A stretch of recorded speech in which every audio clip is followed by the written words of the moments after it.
Okay, we are now going to go over your Chapter 8 practice test. Tomorrow, or your test will be later this week, and it'll be at 50 points.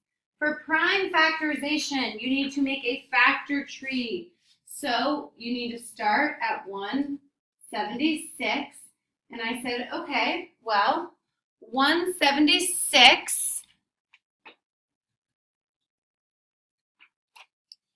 is even, so I know that it can be divisible by 2. So 176 divided by 2 is 88. So I said 2 and 88. 2's prime, I circled it. 88 is divisible by 2, and it's 2 and 44. 2's prime. I said, oh, 44 is nice. It's 4 times 11. 11's prime. 4 is 2 times 2. All prime. So technically, there's 1, 2, 3, 4 2's. So 2 to the 4th times 11. Number 2, to find the GCF of 54 and 144, you have to look at all the factors of them. So for 54, I said the factors of 54 are 1 times 54. It's even. 2 times 27.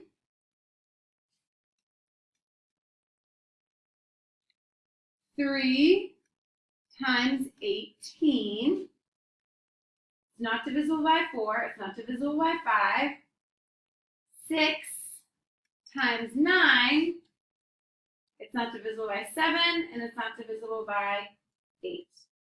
So then I looked at my factors of 144. And I said, well, 144 is 1 times 144. It's 2 times 72.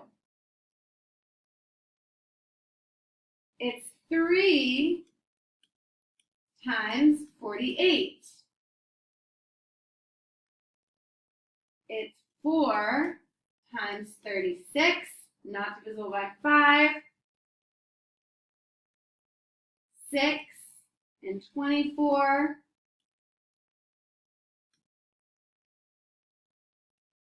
Not by 7, not by, or it is by 8, 8 and 18, and 9 and 16.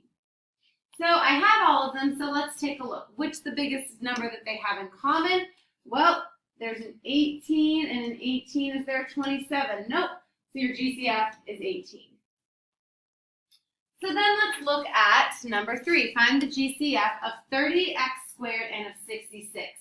Well, the GCF of 30 and 66x to the 5th, well, all of the factors of 30 are going to be 1 times 30, 2, 15, 3, 10, 5, and 6. If I look at these, 30 does not go into 66. 15 does not. 10 does not. But 6 does. So the greatest common number is 6. There's only 2 x's here. There's 1, 2, 3, 4, 5. They have 2 x's in common, x squared. Number 4. Mrs. Mendoza is organizing seating for a standardized test. There are 45 ninth graders and 120 10th graders will take the test. Each row will have the same number of students, but 9th and 10th graders cannot be in the same row. If the greatest number of students are in each row, how many rows will there be? So keywords here, if she puts the greatest number of students in each row, we need to find the GCF. Well, the GCF of 45 and 120 is 15. So if I know that that means she puts the greatest number of students in each row, that means that there are 15 students in each row because she puts the greatest number of students in each row. So if we divide them both by 15, if there's 45 ninth graders, 15 students in a row, that's 3 rows of ninth graders. 120 divided by 15 equals 8 rows of 10th graders. To find the total rows, you add 3 plus 8, it's 11. So 11 rows. Number 5, when you are factoring, remember you always want to factor out your GCF, and you do GCF times your leftovers. So my GCF of 14, 28, and 54 is going to be 2. It's the only number that goes into every single one of those. And there's only one y. So your GCF equals 2y. So I'm going to divide everything by 2y. And I'm going to get 2y times whatever my leftovers are. 14 divided by 2 is 7. 3 minus 1 is y squared. 28 divided by 2 is plus 14y minus 27. Now, if you tried to do slide and divide, it would not work. So you get 2y times 7y squared plus 14y minus 27 is your answer. For number 6, if you look closely, they have a common binomial. So again, you do GCF times your leftovers. In this case, your GCF is a binomial, 2n plus 3. So we're going to divide by 2n plus 3, divide by 2n plus 3. So your GCF is 2n plus 3 times your leftovers, cancel, cancel, n plus 4. Number 7, factor using your GCF. Again, we have to find a GCF. I look at my numbers, 3, negative 9, 21. My GCF number is 3. There's a cubed, a squared, and a. A to the first is the only a in common. B, b squared, b cubed. B to the first is the only thing they all have in common. So again, we're going to do GCF times your leftovers. So divide by 3ab, divide by 3ab, divide by 3ab, and you get 3ab times whatever you have left over. 3 divided by 3 is 1, so they cancel. A cubed, 3 minus 1 is a squared, and your b's cancel. Then negative 9 divided by 3 is negative 3. Negative 3. A squared and a is just a. B squared and b is just b. Then 21 divided by 3 is plus 7. Your a's cancel. A's cancel. B cubed over b is b squared. For these ones you factor. Because a here, there's really a 1 and a 1. This is nice. You just make your chart x squared in 18. And you want your sum to equal 9. So x and x, these are the nice ones. Brownie points, x and x, those are the only factors of x squared. 18, you have 1 times 18. You have 2 times 9. You have 3 times 6. The only one where your sum is positive 9 is 3 and 6. So plus 3 plus 6. For number 9, we have x squared. We have negative 30. And this time we want our sum to equal positive 7. So x and x again. So I know it has to be x and x. For it to be negative 30, I could have negative 1 times 30, negative 2 times 15, negative 3 times 10. Oh, right there. I don't even have to go any further. If my sum is 7, negative 3 plus 10 is positive 7. If I would have done 3 times negative 10, that would have equaled a sum to be negative 7. Remember, if it's the right number, wrong sign, just switch the signs and you get negative 3, positive 10. So x minus 3, x plus 10. Okay, number 10, again, we're going to factor, and this is another nice one because it has a 1 in front of my x squared. So x squared, negative 50, and we want our sum to equal negative 5. So you have x and x, those are the only things that multiply to the x squared. Negative 50, negative 1 times 50, negative 2 times 25. Well, let's see, that sums 49. Negative 2 plus 25 is going to be 23. Ooh, I think I got it. How about negative 5 times 10.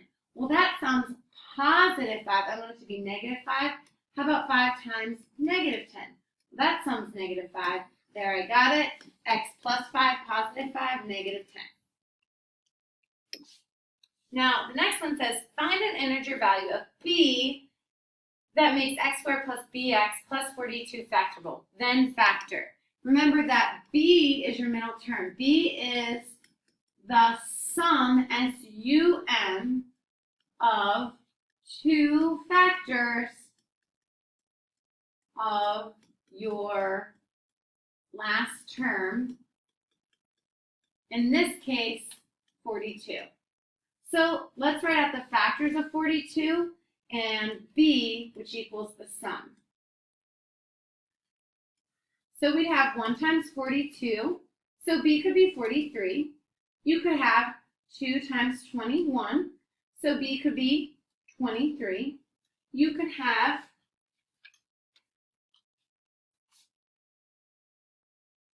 3 times 14, so b could be 17. You could have,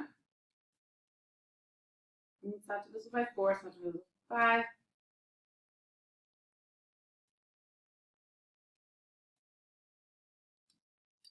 6 times 7, so b could be 13. So you could have all of these options. Let's suppose that I picked just the first one. So for that one, I would have b equals 43, and the factors would be x plus 1 and x plus 42. If I would have said b equals 23, my factors would have been x plus 2 times x plus 21.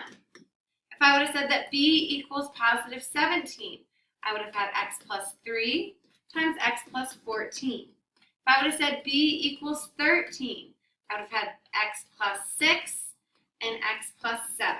Every single one of those would be correct, and that would be perfectly fine. Number 12, when factoring each of these trinomials, now we have an a that's a little bit bigger.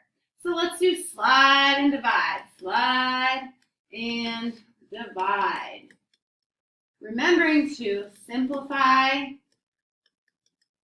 fractions.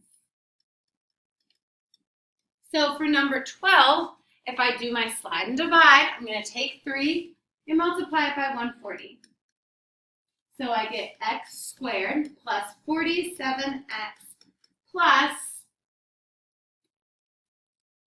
420, which seems like a big number. We can go ahead and we can look at the factors, and it's not going to be so bad.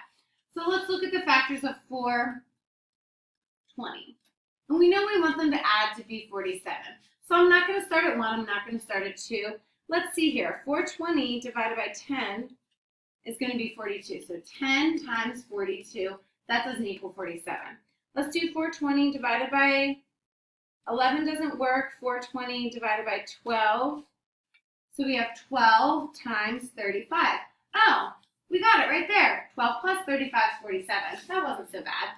So we have x plus 12, x plus 35. Since we slid 3, we divide by 3 and simplify our fractions. So you have x plus 4 times 35 and 3. That doesn't simplify. So we get 3x plus 35. Remember, you kick it up if you can't simplify. And then you can check it. X plus 5, 3x plus 35. And I'm going to go ahead and show you how you would check this one. Check by chapter 7. So your check would be x times 3x is 3x squared. X times 35 is plus 35x. 4 times 3x is plus 12x. And 4 times 35 is 140. Combine like terms, 3x squared plus 47x plus 140. You checked it, you knew that that was your right answer, and you were good to go. Go to the next video for your next ones.